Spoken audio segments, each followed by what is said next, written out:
Je compléterai rapidement par trois remarques que m'inspire cette journée consacrée aux interactions entre privatisation et concession. La première remarque, c'est que clairement, la concession n'est pas un mode de privatisation. Autrement dit, dans le cadre d'une concession, on délègue temporairement un service public et de toute façon, les actifs sont au concédant. Bon, voilà. Donc là, il est très clair que ce n'est pas un mode de privatisation, c'est un mode de gestion d'un service public. Bon, là, c'est extrêmement clair. Deuxième remarque, c'est que la concession a pour vocation de confier la gestion du service, en général, à un opérateur privé dont il s'agit de bénéficier du savoir-faire. Et donc, logiquement, un concessionnaire est un entrepreneur privé. Et ce n'est pas une incongruité, c'est pas du tout une incongruité que le concessionnaire soit un entrepreneur privé. C'est même la logique même de la concession. Sachant que dans le cas des concessions d'infrastructures dont nous parlons, il y a l'aspect effectivement savoir-faire technique, mais aussi l'aspect savoir-faire financier, car les grandes concessions de travaux impliquent un savoir-faire financier tout à fait pointu. Bon. Donc ça, c'est parfaitement normal que donc une concession soit passée avec, évidemment, un entrepreneur privé. Alors, troisième grande remarque, c'est que le mouvement de privatisation qui est intervenu exacerbe des difficultés du régime des concessions. Alors, pourquoi ça exacerbe ces difficultés? Peut-être pour deux raisons. La première raison, c'est que nous parlions aujourd'hui de la concession de grandes infrastructures monopolistiques. Donc, c'est très particulier. Et donc, ça pose la question de la puissance de marché de ces opérateurs monopolistiques. D'où la problématique de la tarification et de la transparence. Et sur la question de la tarification, je rappelle qu'en matière d'aéroports, il y a une directive européenne qui se moque complètement du point de savoir comment ils sont exploités, en régie ou en concession. Mais pour les grands aéroports, il y a un régime de régulation voulu par la directive de 2009 qui notamment vise la régulation tarifaire.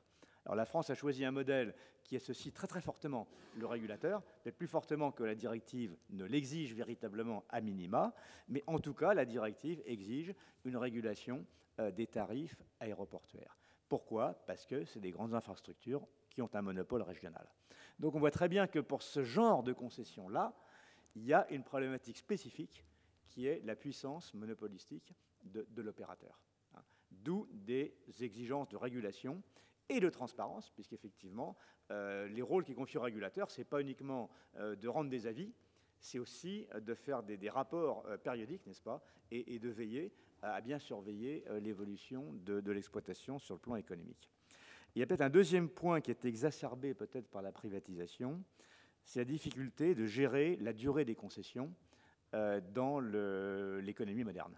C'est vrai que les concessions, pour des raisons financières qui se comprennent, sont bâties sur des décennies, mais maintenant, 4 décennies, 5 décennies dans le monde économique actuel, c'est un temps mais presque insupportable. Enfin, genre, il y a tellement d'aléas sur 4 ou 5 décennies, que beaucoup de choses peuvent arriver et qu'il faut forcément ajuster le tir. Il faut forcément ajuster le tir. Le problème, c'est de tomber d'accord entre concédant et concessionnaire pour ajuster le tir correctement. Donc là, il y a vraiment une difficulté qui s'est exacerbée. On voit effectivement qu'il y a une demande unilatérale peut-être de la part du concédant. On voit qu'il y a une difficulté de se mettre d'accord éventuellement, car comme on l'a vu, le dialogue peut être un peu âpre parfois, n'est-ce pas? Mais c'est logique, il y a des intérêts à équilibrer. Mais donc il y a une difficulté de gérer dans le temps la durée des concessions. Il y a peut-être une manière de faire qui doit être améliorée, peut-être avec un regard du régulateur, mais je crois que c'est quand même principalement la responsabilité du dialogue entre le concédant et le concessionnaire. Et honnêtement, à la fin des débats, j'ai l'impression que la concession ou les régimes voisins sont des régimes qui ont un avenir juridique, sous réserve qu'on réussisse à les faire vivre en gérant au mieux ces contraintes que je viens d'examiner. Parce qu'on a abordé tout à l'heure la question de l'expiration de l'arrivée à l'échéance de concession. Alors on s'aperçoit, mais à l'arrivée à l'échéance d'une concession, il y a une palette d'outils concevables.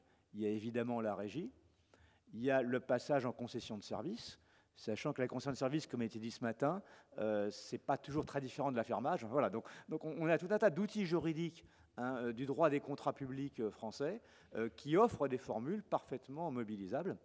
Et je veux dire que je sors de cette journée conscient des difficultés, n'est-ce pas, qu'ont provoqué les privatisations dans la perception par le public, mais aussi peut-être par les professionnels des contrats publics, des difficultés de la concession des grands monopoles à l'heure actuelle.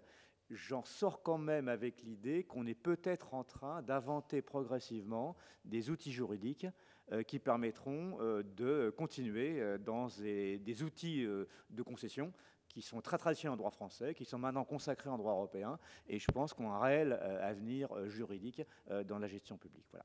En tout cas, merci à tous les intervenants, et merci au public.